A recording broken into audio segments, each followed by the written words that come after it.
guys! Welcome back again to my YouTube channel. It's me, Katherine Villamor, and you're watching K-Ventures video.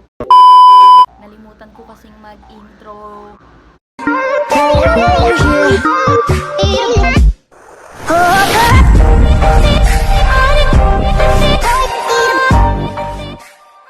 Hi guys! Welcome again to another vlog. Okay, so for today's vlog is gagawa tayo ng chicken wings. Actually, na-obsess na ako for the past few days ng chicken wings. Simula nag-start na kumain ako noon, gusto ko na ulit kumain ng chicken wings. So, order ako ng order. And since mahal siya pag in-order, nag-try ako magawa ng DIY. And nag-search ako sa YouTube ng paggawa ng chicken wings. So, nakapagbabad na pala ako kanina.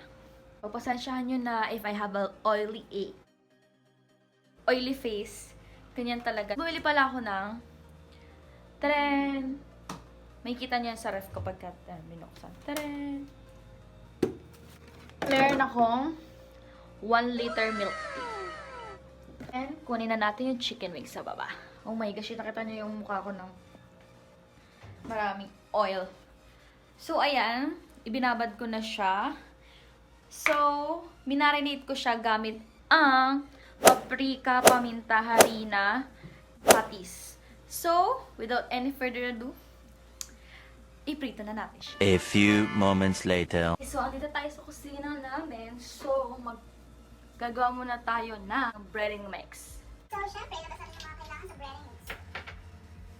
Meron ako talaga ditong breading mix. And mas spicy kasi ito. May herbs siya. So, lagay na rin natin para dagdag siya. Some Italian seasoning. Paminta.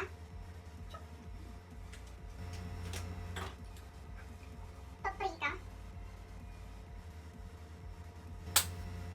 Wait. Lapit ko ayaw. Harina. At kuha pala tayo ng small egg. Hugas tayo ng kamay. Tapos, ito na yung binabad ko kanina. And then, maglagay tayo ng egg. Tapos, tsaka natin ilagay. Tsaka sa atin isalo. Small egg lang kasi total konti lang naman to. Shing! Para lang sumama talaga lahat yung breading mix. So, ganyan. Tadan! Then, ilagay na natin itong seasoning. Saluin natin. And then, nagpapainit na tayo ngayon ng pan. Tapos, naglagay tayo ng mantika. Kasi kailangan mainit na mainit.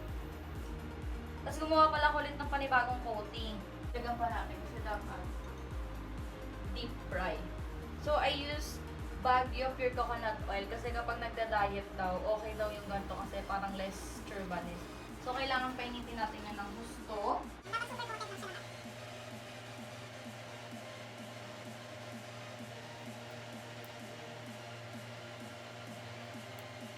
Balik ang ginawa ko is, pinitinit lang ko ng chicken, tapos hinati-hati ko.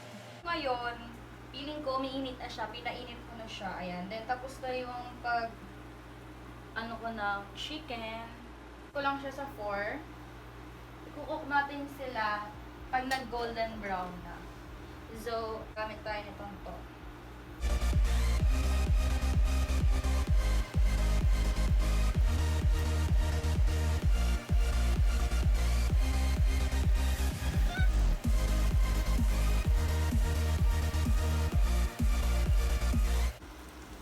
Ayan, pagsiksikan natin yan. I told you, kasha. Tapos, makikita nyo golden brown na siya. Once na nakita nyo golden brown na siya, pwede na yan. Tulad nyan. Golden brown. Pwede na. So, hahanguin na lang siya. Ganun. Hahanguin na natin siya.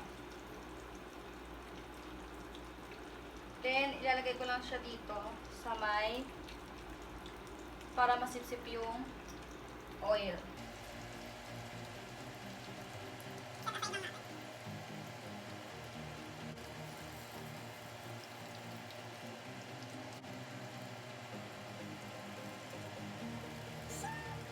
Ayan, tapos na natin iprito. So, ayan siya. Wow! Aside natin to. Gagawa tayo ng soy garlic na sauce. Magpe-prepare naman tayo ng sauce niya. So, yung gagawin nating chicken wings ngayon ay soy garlic. So, meron na ako ditong mais, garlic, and then yung konti, ito dito, ay yung... Kuya. So, syempre, una, pagkakaluhaluin lang naman natin sila. Ako kasi, first time ko lang gagawin to. So, igisa natin. Yan, magay ka konting oil. Igisa natin yung onion, itong garlic. Una na kami yung pang mais, yun na lang yung gamitin nyo, mas better. Kasi yung sa amin, medyo malalaki pa. Ginigisa natin to, lagay na rin natin itong luya. Ayan. Tapos, tsaka natin nakaluin yung ibang ingredients. Tapos, patayin na natin. Kasi actually, dapat hindi naman talaga ginigisa. Pero kung saan yung dapat gisa-gisa. Next, kuha tayo na. Ito kasi ay cocoa sugar. So, malagay tayo mga 3 tablespoon na cocoa sugar. 1, 2, 3. Gawin mo natin 4. Kasi dapat yan half cup. And then, soy sauce dapat 2 tablespoon since nakapagsalita ako gawin natin 4. So, 1, 2, 3, 4. Next is suka. 1, 2, 3 lang. Ayaw ko masyadong masukaan. Next, paprika. Optional lang kung gusto nyo. Lagyan din natin ito na paminta. And then also salt. Yan. And then, harina. A little bit lang. And ngayon, haluin natin sila all together. Hanggang sa matunaw yung harina. Once na nahalo na natin siya, start na natin siyang pakuluan. Then hanggang sa maging concentrated siya. Ayan. So, dinagdagan ko siya ng 2 tablespoon and water. Tapos, tikman-tikman nyo lang siya. Depende yung sa taste nyo. Then, natikman ko na siya. Okay na yung tamis, okay na yung alat, tsaka yung asim niya. Siguro mas maganda pag ang ginamit mo dito ay yung garlic powder. So, kung nakita nyo ganyan yung consistency, or gusto nyo pang mas malapot, ako sa consistency nito, kasi mabilis lang siya lumapot dahil doon sa harina nilagay natin. Ngayon, ay ilagay na natin yung mga chicken na frinied kanina. Yan.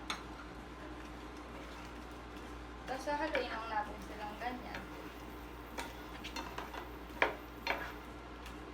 Hanggang sa mabalot sila. Mabalot? Mabalot. Kung may sesame seed kayo, go lang. Lagyan nyo siya ng sesame seed. Since ako walang sesame seed dahil di na ako bumili, di na carry sa budget. Tapos, kasabay nito ay kinakain tayo ng milk tea. Inom tayo ng milk tea na binili ko. Hilig na ako ng kasi yung mga branded na milk tea. Actually, tikman nyo, masarap din sila. As you can see, balot na sila. Then, ilalagay na lang natin sila sa plato. Tadaan!